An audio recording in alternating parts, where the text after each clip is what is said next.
السلام علیکم ورحمۃ اللہ وبرکاتہ۔ بسم اللہ الرحمن الرحیم۔ درخت کے پتوں کی طرح گناہ جھڑ جائیں۔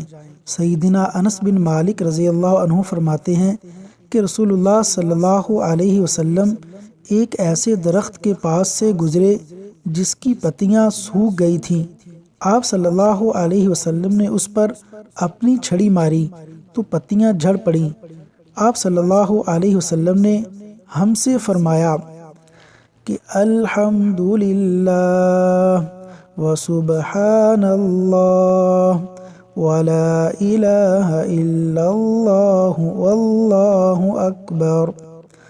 الحمدللہ وسبحان اللہ ولا الہ الا اللہ واللہ اکبر۔